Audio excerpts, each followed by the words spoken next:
आज के इस सफर में हम 4.6 अरब साल लंबी एक ऐसी अविश्वसनीय यात्रा पर निकलने वाले हैं जो ब्रह्मांड की असीम शक्तियों और प्रकृति के सबसे बड़े चमत्कारों से भरी है। हम शुरुआत करेंगे एक उबलते हुए, बिल्कुल अराजक और आग के गोले जैसी पृथ्वी से, और फिर देखेंगे कि कैसे ये उस नीले, जीवन से भरे ग्रह में बदल गई जिसे आज हम अपना घर कहते हैं। इस पूरी कहानी में हम दुनिया के निर्माण से लेकर विशालकाय डायनासोरों के जन्म, उनके राज करने के तरीके और अंत में उनके उस रहस्यमयी और खौफनाक अंत को करीब से समझेंगे। तो चलिए बिना किसी देरी के सीधे इस रोमांचक इतिहास की गहराई में उतरते हैं। जरा कल्पना कीजिए, आज से लगभग 4.5 अरब साल पहले की पृथ्वी की ये आज जैसी बिल्कुल भी नहीं थी। सच कहें तो ये बस एक उबलता हुआ आग का विशाल गोला थी। उस समय धरती पर हर तरफ सिर्फ और सिर्फ ज्वालामुखियों के भयंकर विस्फोट हो रहे थे। लावा की उफनती हुई नदियां बह रही थीं और आसमान काले धुएं और जहरीली राख से पूरी तरह ढका हुआ था। ना कोई समंदर था और ना ही बारिश की एक भी बूंद। सिर्फ एक हिंसक, आग उगलता हुआ बेकाबू ग्रह जहां दूर दूर तक जीवन का कोई नामो निशान नहीं था। लेकिन फिर प्रकृति ने अपना पहला सबसे बड़ा चमत्कार किया। लाखों सालों तक लगातार होने वाली बारिश ने इस उबलती हुई आग की भट्टी को धीरे धीरे ठंडा करना शुरू किया। ध्यान दीजिए, ये बारिश कोई 1 या 2 दिन या कुछ सालों की नहीं थी, ये लाखों सालों तक बिना रुके चली। इसी अंतहीन बारिश ने दुनिया के पहले विशाल महासागरों का निर्माण किया। पानी तो आ चुका था, लेकिन हवा में अभी भी इतनी ज्यादा कार्बन डाइऑक्साइड और मीथेन भरी हुई थी कि कोई भी जीव वहां सांस नहीं ले सकता था। तो फिर सवाल ये उठता है कि इस जहरीले वातावरण को आखिर बदला किसने? इसका जवाब छिपा है महासागरों की गहरी खामोशी में हुए एक छोटे से चमत्कार में, जिसे हम साइनोबैक्टीरिया कहते हैं। इन बिल्कुल छोटे छोटे माइक्रोस्कोपिक जीवों ने पानी के अंदर चुपचाप ऑक्सीजन छोड़ना शुरू कर दिया, और इस एक घटना ने, जी हाँ, सिर्फ इस एक घटना ने पृथ्वी का चेहरा हमेशा के लिए बदल कर रख दिया। ऑक्सीजन का स्तर जैसे जैसे बढ़ा, विशाल जंगलों के पनपने का रास्ता खुल गया और हमारी धरती धीरे धीरे रहने लायक बन पाई। और यहीं से शुरुआत होती है ट्रायसिक काल की और पृथ्वी पर डायनासोरों के पहले आगमन की। आज से करीब 23 करोड़ साल पहले की बात करें तो धरती काफी हरी भरी हो चुकी थी। महासागर शांत थे और हवा में भरपूर ऑक्सीजन थी। इसी नए ताजे मंच पर प्रकृति ने अपने सबसे मशहूर जीवों की एंट्री करवाई, शुरुआती डायनासोर। लेकिन मजाक की बात यह है कि वे वैसे बिल्कुल नहीं थे जैसा आज हमें फिल्मों में दिखाया जाता है। वो असल में बहुत छोटे थे, कुछ तो बस एक लोमड़ी जितने, लेकिन उनकी रफ्तार कमाल की थी। लाखों सालों के समय में प्रकृति ने उन्हें धीरे धीरे ढालना शुरू किया और वो तेजी से विकसित होकर ऐसे घातक शिकारियों में बदल गए जिनके पास तेज पंजे और गजब के शिकार करने के तरीके थे। समय का पहिया थोड़ा और आगे बढ़ता है और हम पहुंचते हैं जुरासिक काल में, जब महाबलियों ने पृथ्वी पर शासन करना शुरू किया। जुरासिक काल आते आते जीवन ने आकार की वो ऊंचाइयां छू लीं जिनकी आज कल्पना करना भी सिर चकरा देने वाला है। डायनासोर इतने बड़े हो गए कि सचमुच बादलों से बातें करने लगे। 85 फीट की लंबाई और 40 टन का भारी भरकम वजन। ब्रैकियोसोरस की ही बात कर लें, ये कोई आम जानवर थोड़ी था, ये तो एक चलता फिरता महल था।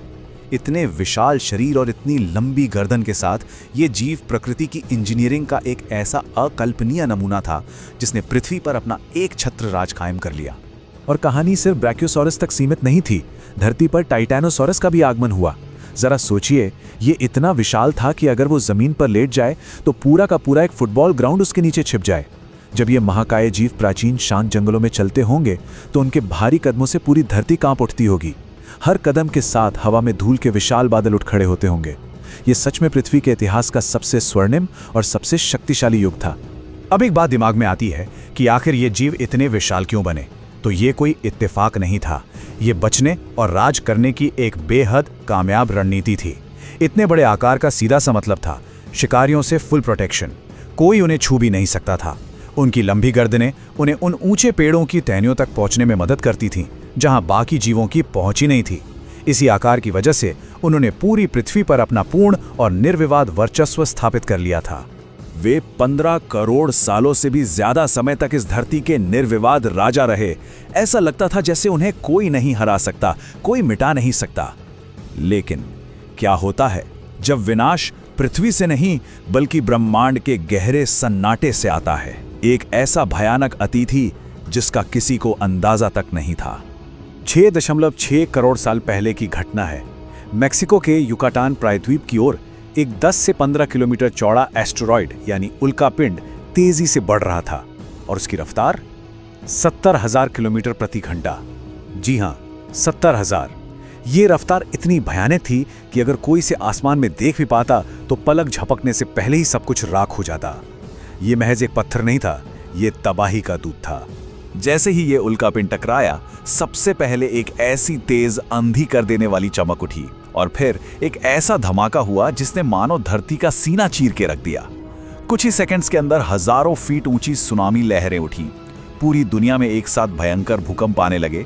चारों तरफ आग का एक ऐसा बवंडर फैल गया कि जो जंगल कुछ पल पहले तक जीवन से भरे थे, वो सेकंड्स में धधकते हुए नरक में तब्दील हो गए। शुरुआती आग और तबाही के बाद जो मंजर था वो और भी ज्यादा खौफनाक था। धमाकों के बाद पूरी धरती पर एक अजीब सा डरावना सन्नाटा पसर गया। हवा में इतना ज्यादा धुआं और राख फैल गई कि सूरज की रोशनी ने धरती तक पहुंचना ही बंद कर दिया। महीनों तक पूरी दुनिया एक गहरे खौफनाक अंधेरे और जमा देने वाली ठंड में डूब गई।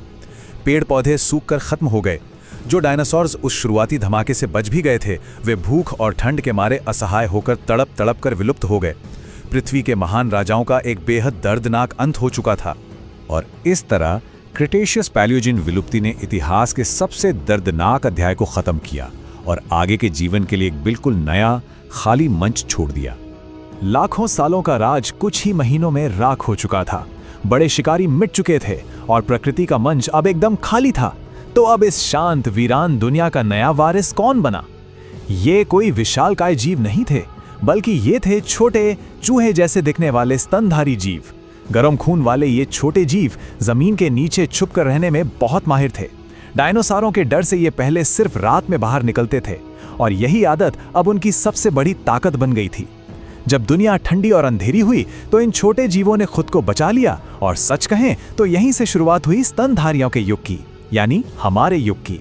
तो जैसे ही हम इस सफर के अंत पर आते हैं, एक बहुत ही गहरा सवाल पीछे छूट जाता है। डायनासोर्स 15 करोड़ से भी ज्यादा सालों तक अजेय रहे।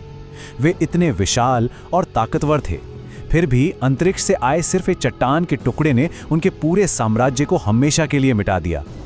जरा सोचिए, इस विशाल ब्रह्मांड और लगातार बदलती हुई पृथ्वी के सामने किसी का भी वर्चस्व, यहां तक कि हमारा अपना अस्तित्व भी आखिर कितना नाजुक हो सकता है।